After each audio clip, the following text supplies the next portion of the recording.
ప్రకటన చేశారు అని కనుక బైబిల్లో ఆలోచిస్తే పేతురు గారు ఏ విధమైన ప్రకటన చేశాడు అని అపోస్తల కార్యములు 10వ అధ్యాయము 43వ వచనమును గమనించినట్లయితే ఏమైనా రాయబడి ఉన్నదంటే, ఆయన యందు విశ్వాసముంచు వాడెవడు వాడు ఆయన నామం మూలముగా పాపక్షమాపణ పొందును అని రాయడు. వారు పాపక్షమాపణ మేమిస్తున్నాము అని చెప్పలేదు. ప్రభు నామమును మూలముగా, ప్రభువు యొక్క పేరు మూలముగా, ఆయన నామం మూలముగా పాపక్షమాపణ ఉన్నది అని చెప్పారు. అంటే మనం ఎవరైతే ప్రభువారి యొక్క దైవత్వాన్ని వ్యతిరేకిస్తున్నారో వారు ఈ విషయాన్ని గమనించాలి. శిష్యులకు ఇచ్చింది ఏంటి అంటే ప్రకటన.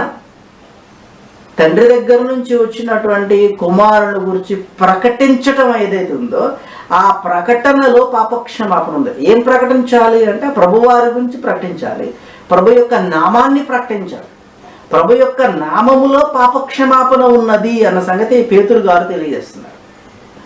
పాపక్షమాపణ గురించి మరొక వచనాన్ని కనుక చూస్తే ఎలా కలుగుతుంది అంటే, అపోస్తల కార్యములు 13వ అధ్యాయం 38వ వచనమును మనం జాగ్రత్తగా గమనిస్తే ఏమని రాయబడిందంటే, కాబట్టి సహోదరులారా మీకు ఈయన ద్వారానే పాపక్షమాపణ ప్రచురమగుచున్నదనియు అన్నాడు. అంటే ప్రభువారి ద్వారా పాపక్షమాపణ వస్తుంది అని చెప్తున్నారే కానీ మా ద్వారా పాపక్షమాపణ వస్తుంది అని చెప్పట్లేదు. అంటే వారు ఏదైతే ప్రభువు ద్వారా పొందారో అది ఇంప్లిమెంటేషన్ ఈ విధంగా జరుగుతుంది కనుక వారికి ఉన్నటువంటి ఆ శక్తి ఏంటో ఇప్పుడు మనం గమనించాలి. పాపక్షమాపణ కలగజేసే శక్తి ఏంటి? ప్రభువు గురించి ప్రకటించడము అన్న సంగతిని మనం అర్థం చేసుకోవాలి.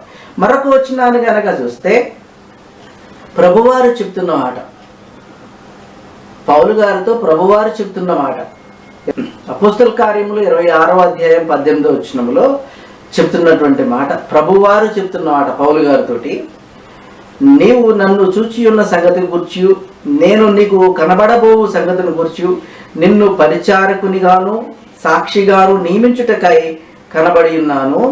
నీవు లేచి నీ పాదములు మోపి నిలువుము. నేను ఈ ప్రజల వలన అన్యజనుల వలనను హాని కలగకుండా నిన్ను కాపాడెదను.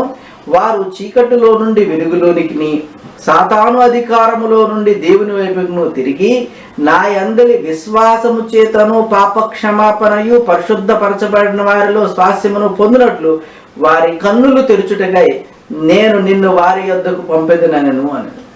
పాపక్షమాపణ ఎలా వస్తుందని ప్రభువు చెప్తున్నారు?